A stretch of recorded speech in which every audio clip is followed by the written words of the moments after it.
नमस्कार सांग माने आज मु आपण मानक पई मिक्स डाली राइस प्रस्तुत करी आनी आशा करुच्ची यही मिक्स डाली राइस आपण मानक भल लगे जदि भल लगे मो चैनल को जदि सब्सक्राइब करना सब्सक्राइब करने और पाखरे थिया बेल आइकन को दबिदेवे जहाँफल नुआ नुआ वीडियो सर्वप्रथमे देखिपारे।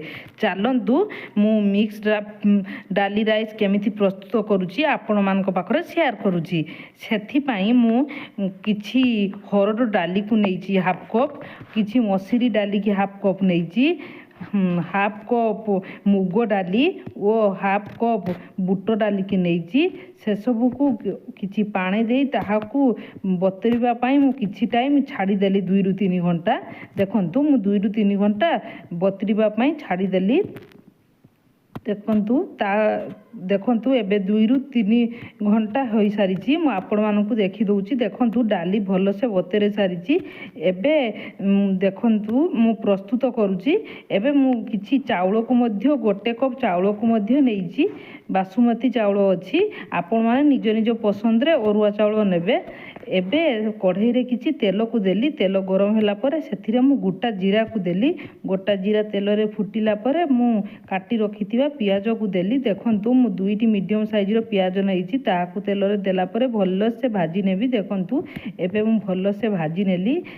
एबे सेथिरे मु 1 चामच अदा रसुण पेस्ट को देबी। देखंतु नाली कलर होई सारी पियाज। एबे मु अदा रसुण पेस्ट को देबी। आशा करूची आपण मानकू एही रेसिपी भल लागिवो। जदि भल लागे घरे निश्चय ट्राई करिवे। मो वीडियो को प्रथम रु शेष पर्यंत देखिए और मो चैनल को जो सब्सक्राइब करना सब्सक्राइब कर दे जिवे। देखंतु एबे अदा रसुण कंचा बासना गला परे मु काटी रखिथिबा गोटे टमाटो को सेतिरे देली। टमाटो देला परे भल से मु तेल सहित भाजी नेली। देखंतु मु मसला सहित भल से भाजी नउची। एबे सेथिरे मु काटी रखिथिबा गोटे आलू को देली। आलू ऑप्शनल अछि, आपण माने निज निज पसंद रो जदि आलू खाउ नथबे न देई पारंती मध्य। मु छोट छोट काटी रखिथिबा आलू को देली वो सेथिरे स्वाद अनुसार लूण वो आवश्यक मुताबिक हलदी गुंड को देली। से सब को देई भल से मसला सहित मु गुड़ाई देली। देखंतु मु मसला सहित भल से गुड़ाई देली।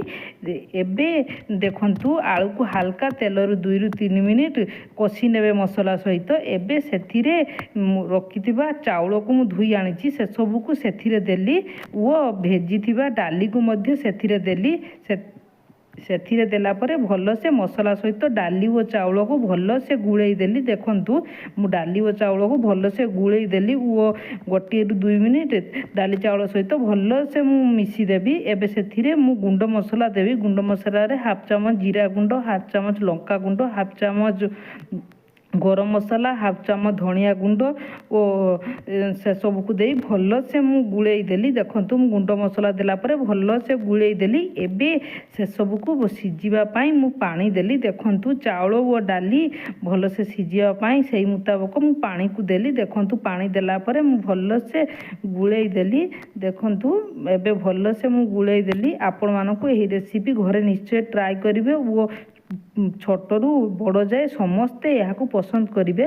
देखिए एबे मु कभर करी सिझिबा पाई छाड़ी। देखंतु मु 15 ରୁ 20 मिनिट कभर करी सिझिबा पाई छाड़ी।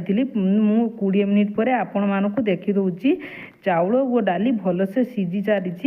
एबे सब को भल से गुड़ाई देली। देखंतु भल से गुड़ाई देइची। आशा करूची आपण मानकू एही रेसिपी भल लागिवो। जदि भल लागे मो चैनल को सब्सक्राइब कर दे जिवे वो पाखरे थिबा बेल आइकन को दबी देबे। वो मो चैनल को सब्सक्राइब कर देबे।